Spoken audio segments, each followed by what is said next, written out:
রোহিঙ্গা শরণার্থীদের পরিস্থিতি দেখতে কক্সবাজারে যাচ্ছেন মার্কিন প্রেসিডেন্টের দক্ষিণ ও মধ্য এশিয়া বিষয়ক বিশেষ দূত সার্জিও গোর। এ বিষয়ে আরও জানাতে যুক্ত হচ্ছেন সহকর্মী এহসান আল কুতুবি। এহসান, সার্জিও গোরের আজকের কর্মসূচি সম্পর্কে আমাদেরকে জানাবেন এবং তিনি কি পৌঁছেছেন কক্সবাজারে সেটাও আমাদেরকে একটু জানান।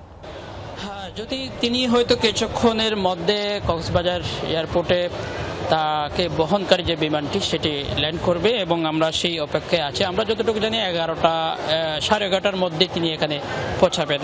আর সেজন্যই আমরা ইতিমধ্যে দেখতে পাচ্ছি এখানে আইন শৃঙ্খলা বাহিনীর সদস্যরাও যেমন এসেছেন, পাশাপাশি তাকে এখান থেকে ক্যাম্পে যে তিনি এখান থেকে সরাসরি যাবেন সেই ক্যাম্পে নিয়ে যাওয়ার জন্য আমেরিকান দূতাবাসের পক্ষ থেকে বেশ কয়েকটি গাড়িও আমরা এখানে দেখতে পাচ্ছি এবং তাদের বেশ কিছু প্রতিনিধি দল যারা তাকে রিসিভ করার জন্য এসেছেন তারাও এসেছেন এবং সব মিলিয়ে এখানকার যে প্রস্তুতি সেটি আছেই এবং পাশাপাশি হচ্ছে তাকে এখান থেকে তিনি যে ক্যাম্পে যাবেন সেই ক্যাম্পে গিয়ে তিনি সেখানে রোহিঙ্গাদের সাথে কথা বলবেন। প্রথমে তিনি 4 এক্সটেনশন নিয়ে যাবেন, সেখান থেকে অন্যান্য ক্যাম্পে আরও কয়েকটি ক্যাম্প ভিজিট করার কথা রয়েছে এবং লার্নিং সেন্টারও তিনি যাবেন। তার নেতৃত্বে যে প্রতিনিধি দল সার্জিও গোর, সেই প্রতিনিধি দলের সদস্যরাও তার সাথে থাকবেন এবং ক্যাম্পে তিনি বিশেষত রোহিঙ্গাদের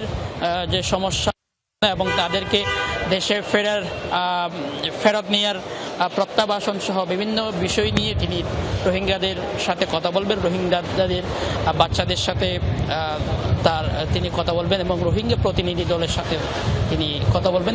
এতটুকুই আমরা জানতে পেরেছি। এহসান, আপনাকে ধন্যবাদ।